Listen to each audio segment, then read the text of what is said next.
اللهم صل على سيدنا محمد الفاتح لما أغلق والخاتم لما سبق ناصر الحق بالحق والهادي إلى صراطك المستقيم وعلى آله وصحبه حق قدره ومقداره العظيم اللهم صل وسلم وبارك عليه وعلى آله. Alhamdulillah.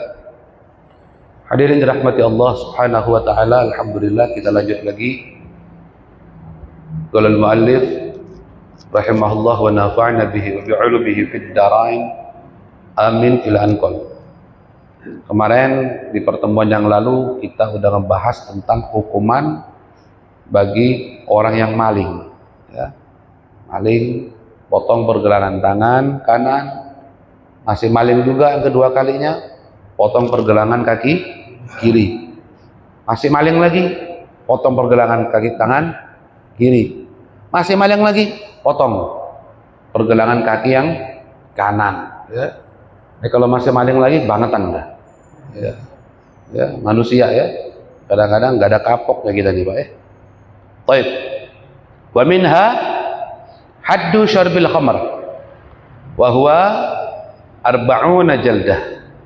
Nah, sekarang hukuman bagi orang yang minum khamr.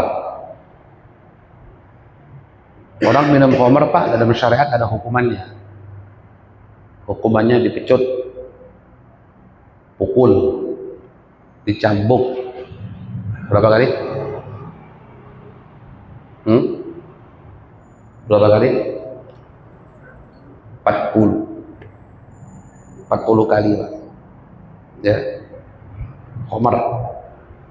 Homer itu bisa jadi inti maksiat nantinya. Gara-gara Homer mabuk akhirnya orang zina, zawal agel, ngilangin akal, ya. Jadi orang yang minum Homer bahkan nanti dia bakal dipecut sebanyak 40 kali pecutan. Lihat hukuman batasan bagi orang yang minum khamr. Nanti Pak, kita minum khamrnya nanti di surga nanti, ya. Di surga itu ada sungai khamr nanti. Nanti kita mabuk bareng di sana nanti, insya Allah ya. Jangan di sini, kalau di sini haram. Kalau di dunia haram, nggak boleh. Najis, rijis itu bapaknya najis, dengkotnya najis. Jangan, tidak boleh. Tinggalin itu, jauhkan itu semua, biar kita ini selamat dunia dan wa min hadr qadab bizina wa huwa samanuna jaldah. Atau yang selanjutnya hukuman bagi orang yang fitnah, berzina. Fitnah. Ada orang ngadu, lapor si fulan ini dengan si A sama si B ini zina. Dulu ada kejadian Pak pada masa Sayyidina Umar bin Khattab, ada orang ngelapor sama Sayyidina Umar bahwasanya dia ngelihat 2 orang lagi melakukan zina, ya, lagi melakukan zina. Kemudian ditanya sama Sayyidina Umar, Bapak tahu sepat mata nggak? Tahu sepat mata Pak? Buat celak gitu ya, kan ada lidinya, ada tempatnya Pak ya, buat begini ya. Dan Umar bilang, ente ngelihat gak ininya? Ya maaf Pak, ya kemaluannya masuk ke kemaluan perempuan. Enggak, fitnah ente. Ya, kalau mungkin cuma duduk dua-duaan aja atau gimana? Emang ente ngelihat? Duhulnya mereka, fitnah. Pernah juga terjadi pada zaman Imam Malik kalau nggak salah. Ada seorang perempuan malam-malam tuh suka keluar Pak, pagi baru pulang, tiap malam. Dulu Pak, zaman dulu, mungkin bahkan zamannya kita masih kecil dulu, kalau perempuan keluar malam kesannya udah nggak baik. Kalau sekarang Pak udah yang biasa. Ya, Udah dianggap biasa, perempuan sama laki sama. Keluarnya malam-malam. Kadang-kadang bajunya Masya Allah tipis-tipis. Ya. Ngomongnya luar biasa. Jalan sama teman laki-laki udah kayak suami istri. Di zaman sekarang. Orang tuanya di mana? Wallahu a'lam. Kemana ibunya? Kemana bapaknya? Ya. Ada perempuan malam dia keluar, pagi balik. Tiap hari akhirnya perempuan meninggal. Meninggal nih perempuan. Dimandiin, diurusin jenazahnya oleh seseorang ibu-ibu. Ketika lagi dimandiin, Pak. Ya dulu kan kalau perempuan keluar malam kan kesannya udah nggak baik, Pak. Udah negatif, ya. Udah dibilang nggak ajib lah, nggak baik.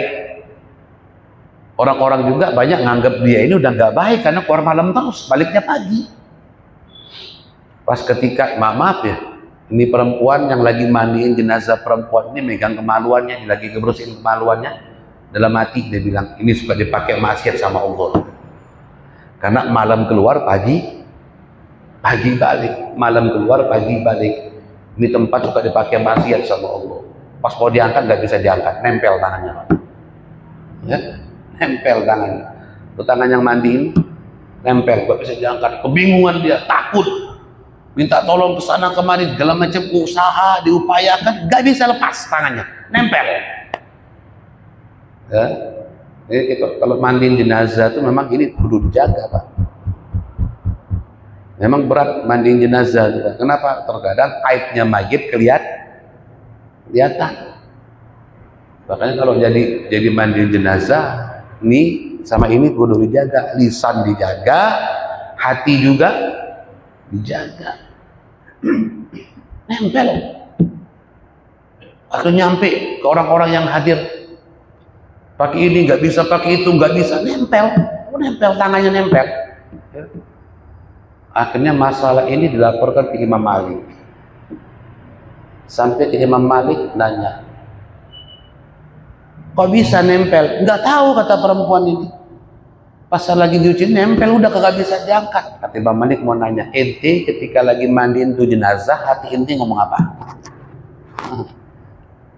Hati ente ngomong apa? Ya ngomong aja di tempat suka dipakai maksiat sama Allah, berarti ente fitnah. Akhirnya dihukum nempel di situ tangannya ente. Ya. Terus gimana solusinya?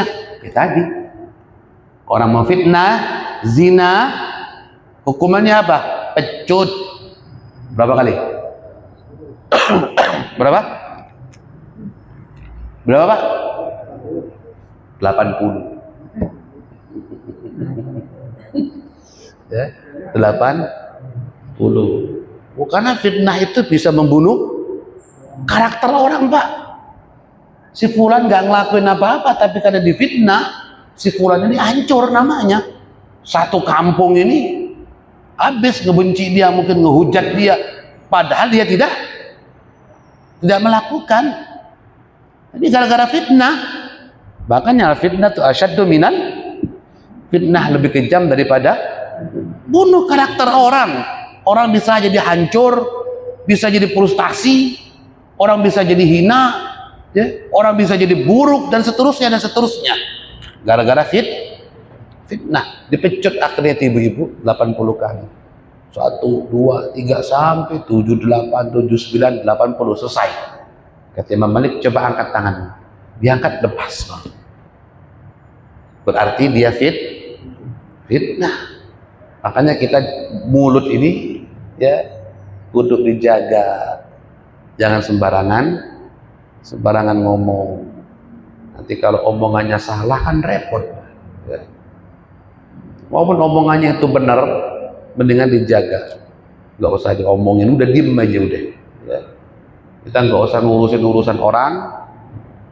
Bagaimana urusan kita, keluarga kita kepada Allah Subhanahu wa Ta'ala, itu aja. Orang mau jungkir balik itu serah, urusan dia. Ya, urusan dia, biar bainahu wa bainallah, antara dia dengan Allah. Kita sekedar mengajak, mengayomi, mau alhamdulillah, nggak mau ya wis. Itu dong. Ya enggak? Mau gabung ayo. Nggak mau ya sudah, jangan dicaci maki. Jangan dihina. Jangan digunjing. Nanti gara-gara diomongin kadang-kadang Pak kurang garam, tambahin garam. Ujung-ujungnya ada fitnah nantinya di situ ya. Paham ini Pak? Ya. Baik. Kemudian wa harrama asya fala ta'taduha wa hadda hududan fala ta'taduha, dan Allah yang memberikan batasan-batasan itu Pak yang diatur oleh syariat Nabi kita Muhammad. Mana batasan? Kita dibatasin sama yang haram. Ya, kita makan apa aja boleh, tapi dibatasi jangan sampai makan haram. Apa aja, baik makanan itu yang haram atau hasil yang kita dapatin dari yang haram. Kerjanya apa? Maling. Misalkan maling, dia beli sayur asam. Sayur asam itu halal apa haram Pak? Halal. Tempe goreng, tahu, ikan, cabai dan seterusnya dimasak, halal gak itu Pak? Halal, tapi hasilnya dari yang haram, dari maling ya. Nah kita dicegah, si fulan punya sesuatu kita nggak punya, kita dibatasi, awas jangan sampai maling, jangan sampai merampok, jangan sampai dibatasi, jangan. Kenapa? Kita dibatasi oleh Allah di dunia ini dengan perkara yang haram, dengan perkara yang batil. Tujuannya apa? Biar selamat dunia, insya Allah selamat juga sampai di akhirat. Kalau udah akhirat selamat masuk surga, udah kagak ada batasan lagi Pak, bebas ya, bebas. Bapak mau ngapain kayak bebas. Di sini bapak-bapak umurnya di atas 35 Pak. Rata-rata di atas 35 ya. Nah, apa berapa? 20 ya. Sorga itu Pak, penduduk sorga itu mayoritas umurnya di bawah 35, di atas 33. Bawah 35, di atas 33. Ada sebagian mengatakan di bawah 35, di atas 30. Itu penduduk surga. 31, 32, 33, 34. Begitu semua umurnya. Gak ada yang 37, 38, ada 40, ada 50 yang sekarang mungkin ada yang sudah 55, ada 57, mungkin ada yang 60 mungkin di sini Pak ya. Ya, nah, iya. Kagak ada di surga Pak umur 60 Pak. Ayo, mau masuk surga Pak. Lewat kita Pak ya dari umurnya ya. Ya. Penduduk surga itu umurnya 30, 31, 32, 33, 34. Lah kita yang di dunia ini lebih dari 34 umurnya gimana ini? Ya. Nah, itu nanti di surga itu dibikin sama Allah tuh muda semua, walaupun umurnya di dunia udah 100 tahun ya. Tapi kalau dia masuk surga nanti dibikin sama Allah muda semua, kenceng semua uratnya apa? Uratnya, tenaganya, kulitnya kenceng semua. Ya, biar kenapa Pak? Ya biar kuat. Ya kalau udah 60 70 masuk surga jalannya begini repot Pak. Ya. Ya karena di surga tuh bebas mau ngapain aja udah boleh ya. Mudah-mudahan Allah masukkan kita semua ke dalam surga. Ya Rabbal Alamin. Fala ta'taduha ay la tatrukuha alladhi qaddarahu syari'u fiha. Kalau sudah Allah tentukan batasan-batasan, maka jangan sekali-sekali kita langgar. Jangan sekali-sekali kita tinggalkan. Hidup dunia ini Satu, kalau mau selamat cukup satu kata. Apa? Ini yang mau kita proses, Pak. Kita semua ini lagi proses untuk dapat satu kata. Apa? Takwa. Ya, lagi proses untuk mencapai satu kata. Gampang diucapkan, Pak. Mungkin orang kafir juga bisa nyebut kata takwa. Anak kecil, ya, semua orang insya Allah bisa nyebut takwa, tapi implementasinya, pengamalannya berat. Kita suka bilang menjalankan perintah Allah, meninggalkan, menjauhkan apa yang dilarang Allah. Benar, semuanya kita jalankan, Pak. Enggak cuma cukup 5 aja, syahadat, sholat, zakat, puasa, haji, tapi mulutnya ngomongnya kotor, apalagi kasar, ya, ngomongnya nggak baik, perilakunya buruk, enggak masuk, ya. Takwa itu bukan hanya melaksanakan perintah Allah, semua hal yang dilarang dia tinggalkan, dia jauhkan. Apa aja bentuknya, baik perintah itu wajib secara nas Al-Quran dan hadis, atau perintah itu yang bersangkutan berhubungan dengan kehidupan sehari-hari, akhlak, budi pekerti, atau etika. Ya. Gimana hidup bertetangga, gimana hidup bersaudara, gimana hidup berumah tangga, semua udah diatur. Nah, tinggal kitanya aja, bener nggak jalan perintah Allah sesuai dengan koridor yang dibawa oleh baginda Nabi Muhammad.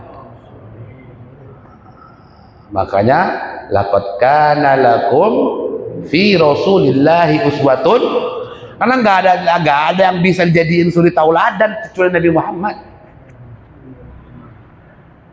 Sosok yang Allah kasih kesempurnaan, sosok yang Allah kasih keindahan, pengetahuan, ya, kebaikan, semuanya Allah kasih ke Nabi Muhammad, maka beliau pantas menjadi figur yang dicontoh Nabi Muhammad, yang diikuti Nabi Muhammad. Barometernya, tolak ukurnya Nabi Muhammad. Cinta sama Allah, cinta, benar cinta sama Allah, iya. Allah katakan di Al-Quran, "Qul in kuntum tuhibbunallaha fattabi'uni," ila akhir ayat. Nah, kalau cinta kepada Allah, ikuti Nabi Muhammad. Tolak ukurnya ada sama Nabi. Benar, kamu pengen dapat takwa, ngikutin benar gak Nabi Muhammad? Kenapa? Wa may yuti'ir rasul faqad ata'a Allah. Karena Allah katakan di Al-Quran, siapa saja yang taat sama Nabi Muhammad, maka sama halnya dia taat kepada Allah. Ya. Kalau mau selamat hidup, ya satu kata, takwa. Takwa ini bekal buat kita nanti di akhirat. Ya. Mudah-mudahan Allah jadiin kita orang-orang muttaqin semua. Ya. Apa tandanya orang takwa? Apa tandanya orang takwa? Di awal Quran disebutkan sudah. Alif Lam Mim zalikal kitabu la raiba fihi hudal lil muttaqin. Tunjuk bagi orang yang takwa. Siapa itu orang bertakwa? Satu, alladzina yu'minuna bil ghaib. Beriman, mempercayai, membenarkan, menerima sepenuh hati perkara-perkara gaib. Tidak perlu lagi baca uji nyali, bawa lilin, ya, tempat gelap. Kita mau nyari sosok ada penampak, udah kagak perlu, nggak perlu. Ya. Orang Islam kudu wajib yakin dengan perkara gaib, karena Allah sendiri maha gaib. pahala gaib, dosa gaib, ya. Nikmat kubur gaib, adab kubur gaib, nggak kelihatan. Nanti beda alam sudah. Ya. Nggak usah bahas masalah jin, kuntilanak, apalagi babi gombel, tuyul, ya, pocong dan sebagainya. Nggak perlu. Ya. Udah yakin makhluk gaib itu ada, cuman tergantung merekanya menyerupai apa. Ketika nampak di alam nyata, ada yang nyerupain tuyul, ada yang nyerupain gombel, ya, atau nyerupain seperti ini dan seterusnya. Ya. Harus yakin. Kenapa harus yakin dengan yang gaib? Karena gaib itu kadang-kadang susah untuk dipercaya. Terkadang manusia ini menghukumkan sesuai apa yang di depan mata. Kalau nggak kelihatan, orang jarang percaya. Karena kenapa? Itu urusan hati. Makanya hatinya digembleng, hatinya dididik, biar timbul rasa beriman, percaya, yakin dengan perkara gaib, terutama kepada Allah Subhanahu wa Ta'ala. Pertama, orang takwa, alladzina yu'minuna bil ghaib wa yuqimunas. Kedua baru. Siapa lagi orang takwa? Diriin sholat. Karena orang takwa itu gak lepas dirinya untuk sujud kepada Allah. As-sholat farqu bainal mu'min wal kafir. Nabi bilang sholat itu pembeda antara orang mukmin dengan orang kafir. Yang sholat orang mukmin, subuh, zuhur, asar, maghrib, isya. Kafir pak? Sholat subuh nggak mereka? Zuhur, asar, agak. Maka Nabi katakan sholat itu pembeda antara mukmin dan kafir. Apalagi wa yuqimunas shalah wa mimma razaqnahum yunfikun. Gak lepas jadi berbagi, ya. Mereka infakkan sebagian harta mereka ketika mereka dapat rezeki. Kagak bakhil, kagak masuk kategori takwa. Pelit, kagak masuk kategori takwa. Ketika mereka berbagi, bagi karena Allah. Gak mau ada bisikan, udah jangan kasih ke dia. Misalkan dia mah begini, gak ada urusan. Dia mau begitu, dia mau begini, urusan dia kepada Allah. Ini sama bagi, ya. Atau menyantuni anak yatim, atau menyantuni fakir miskin, atau berbagi makanan, berbagi minuman, berbagi ilmu, ya. Dia keluarkan sebagian harta benda, itu tanda orang takwa. Apalagi walladzina yu'minuna bima unzila ilaika wa ma unzila min qablik. Iman juga, percaya, yakin dengan apa yang telah Allah turunkan kepada mereka, para nabi dan kepada Nabi Muhammad. Apa? Kitab-kitab yang wajib kita ketahui. Ada berapa kitab pak? 4. Hafalin tuh nggak banyak, cuma 4 kitab, ya. Masa kalah sama anak PAUD, ya kan? 4 kitab ini kita percaya, yakin itu semua adalah firman Allah, kalam Allah yang Allah turunkan kepada para rasul untuk memberikan petunjuk kepada manusia. Yang kelima, wabil akhiratihum yuqinun. Yakin, percaya dengan adanya hari akhirat. Di Al-Anfal itu Allah katakan, ata amrullah fala tasta'jilu. Allah udah tetapkan hari kiamat itu terjadi, tapi nanti jangan buru-buru. Artinya apa? Yatahaqqaqu biwuqu'i. Artinya hari kiamat pasti akan terjadi. Kapan dan tahunnya kita nggak tahu. Wallahu a'lam. Tapi tanda-tandanya udah banyak. Tanda-tandanya sudah banyak. Ya, iya. Dajjal itu pak nggak bakal keluar kalau sudah banyak orang duduk di luar daripada di dalam masjid. Jadi, ya, yang nongkrong di luar rame penuh, dalam masjidnya sepi. Tapi di sini alhamdulillah ramai Pak kalau masjid di sini, masya Allah. Dari awal saya masuk Pak ke Masjid Baitul Muslimin ini sampai sekarang alhamdulillah. Ya. Ittihadnya masya Allah, persatuannya masya Allah. Ya, penuh sampai satu masjid itu kalau sholat berjamaah lewat dari 3 saf aja udah istimewa Pak sekarang. Ya. Tapi di sini alhamdulillah lebih dari 3 saf. Ya mudah-mudahan kita semua istiqomah insyaallah ya. Percaya iman dengan hari akhir. Karena hari akhir pasti akan terjadi cepat atau lambat. Kapan ya wallahu a'lam, pasti akan terjadi. Orang Islam wajib percaya. Wajib percaya. Saya pernah ngisi di BNN pusat Pak di Cawang. BNN Badan Narkotika ya. Pusat di Cawang itu, pinggir jalan. Ditanya kalau hari akhirat itu ada, buktinya apa? Ada yang nanya, apa buktinya adanya hari akhirat? Buktinya mati.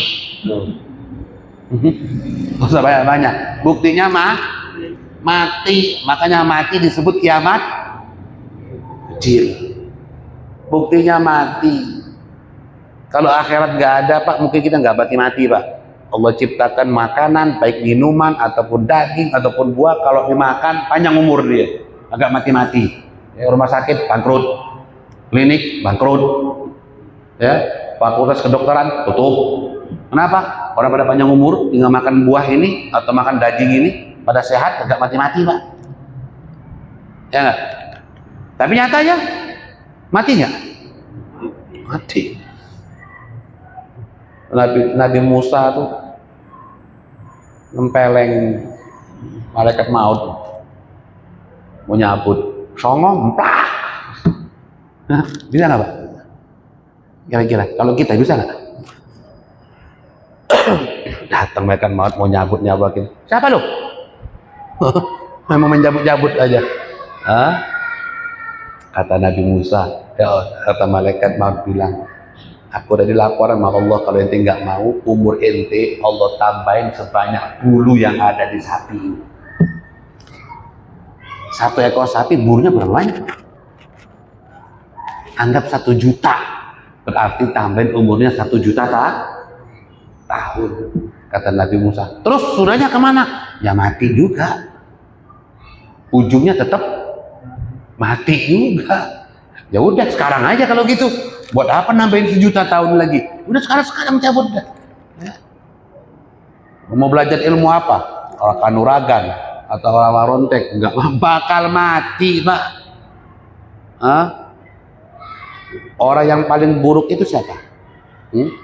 Siapa orang paling buruk, yang paling celaka? Orang yang paling celaka itu, orang yang paling buruk itu orang yang ketemu sama hari kiamat. Itu orang paling buruk Pak.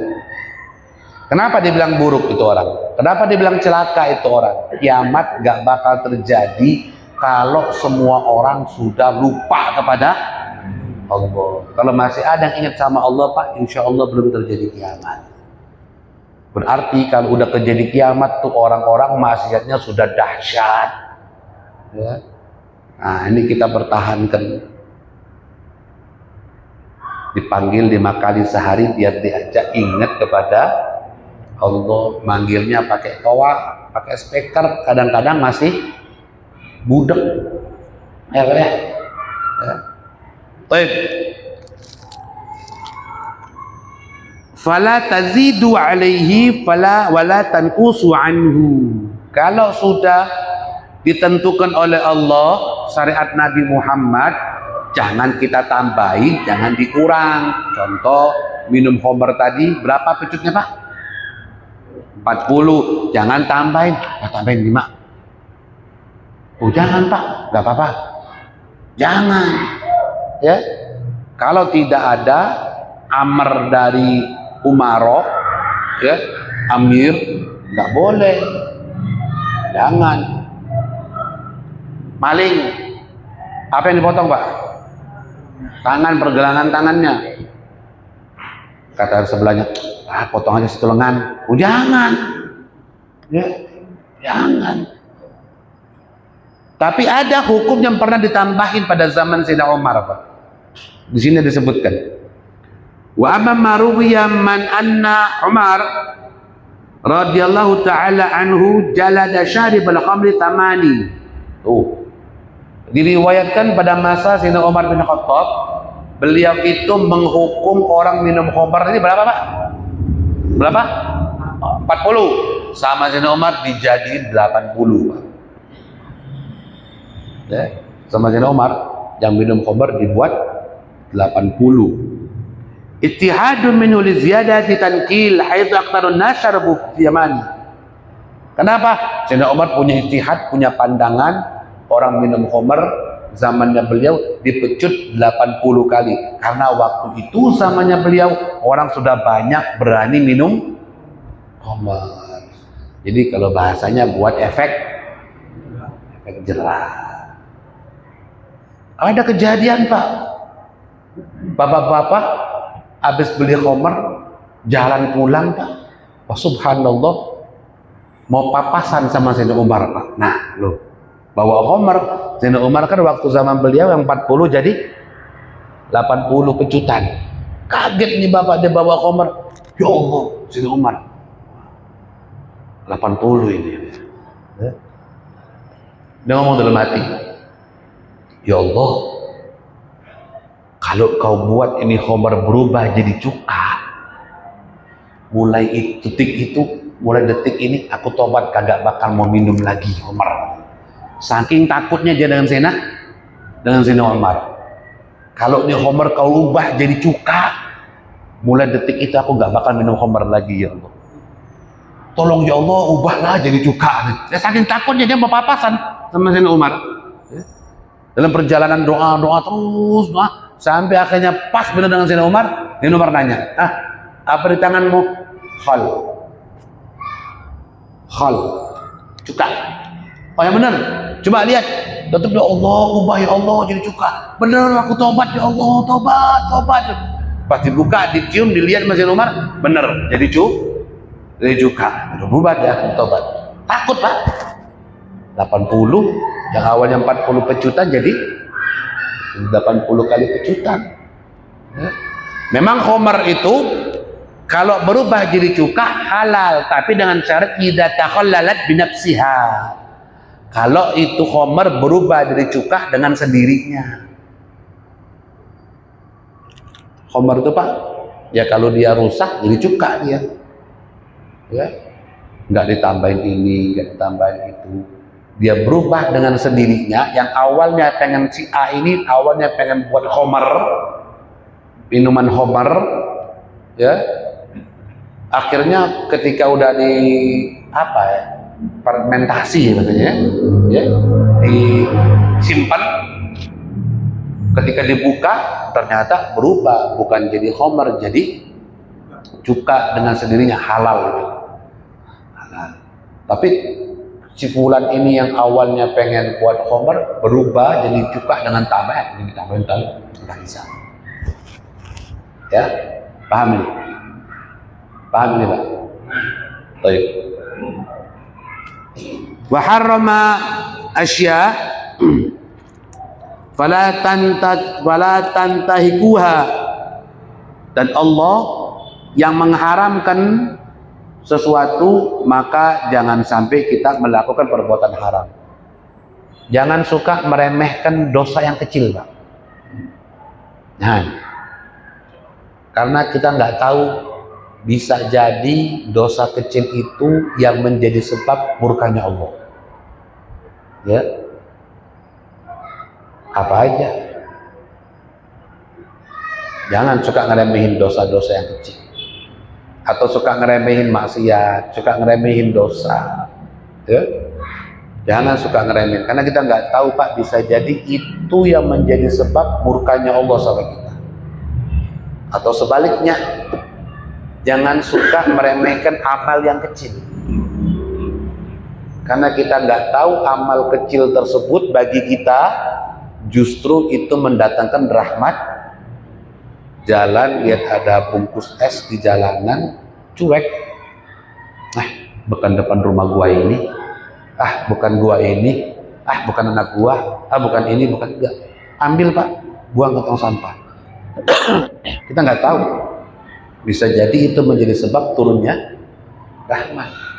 Jadi jangan suka kita meremehkan baik itu dosa yang kecil ataupun dosa yang ataupun pahala yang kecil. Kita nggak tahu kapan Allah nurunkan rahmat. Makanya Pak, kalau ada orang itu majelis duduk hadir di situ aja, dia nggak pindah-pindah Pak, istiqomah. Kenapa? Dia nggak tahu, bisa jadi duduk di situ Allah turunkan rahmat yang lebih. Suatu saat dia pindah ke sebelah sono, tiba-tiba rahmat lebihnya dia dapat rahmat, tapi rahmat lebihnya dapat orang itu. Kenapa? Orang yang lain duduk di situ.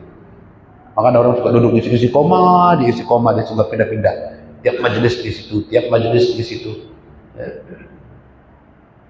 duduk di majelis, hadir di majelis, atau perbuatan baik apapun. Ngajikah sebentar doang 5-10 menit, Zikirkah sebentar doang 5 atau 10 menit. Kita nggak tahu, bisa jadi itu yang menjadi sebab turunnya rahmat. Kalau rahmat udah dapat, insya Allah ampunan dosa. Maka haram yang sudah ditentukan dalam syariat Islam jangan sekali-sekali kita lakukan. Mau sekecil apapun, makanan sekalipun, kita lihat di TV, di YouTube, di medsos, wih kayaknya enak banget nih orang-orang makan, maaf ya, babi guling misalkan nih Pak ya, di medsos, dagingnya luar biasa. Pak, Imam Syafi'i bilang makanan lezat itu apa? Ta'mul ladzid, ta'mul halal. Makanan yang lezat itu adalah makan yang halal, walaupun rasanya tidak enak. Itu makanan lezat kata Imam Syafi'i. Makanan lezat itu makanan yang halal, walaupun rasanya tidak enak. Nah, kita jangan tertipu dengan rasa, akhirnya kita maksiat sama Allah. Jangan. Paham sampai di sini Pak? Saya kira cukup ya. Insya Allah nanti minggu depan pertemuan akan datang, kita lanjut lagi. Mudah-mudahan kita semua panjang umur, sehat walafiat, selamat dunia dan akhirat. Ala hadhihi niyah ila hadratin Nabi Muhammad sallallahu alaihi wasallam. Fatihah. Alhamdulillahil alamin arrahmanir rahim. Iyyaka na'budu wa iyyaka nasta'in. Shiratal mustaqim. Ghairil maghdubi 'alaihim. اللهم أغننا بعلم وزينا بحلم وأكرمنا بتقوى وجملنا بالعافية ونسألك صحة في الأدواء وطول العمر في حسن العمل ورزقا واسعا لا تعذبنا عليه وصلى الله على سيدنا محمد وعلى آله وصحبه وسلم. الحمد لله رب العالمين. بسم الله الرحمن الرحيم.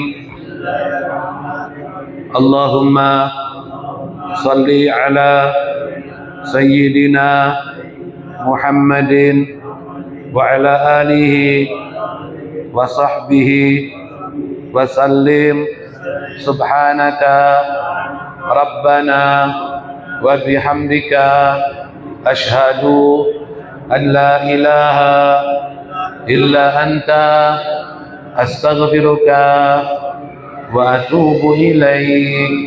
وصلى الله على سيدنا محمد وعلى آله وصحبه وسلم. Walhamdulillahi Rabbil Alamin. Lebih kurangnya mohon maaf. Wassalamualaikum warahmatullahi wabarakatuh.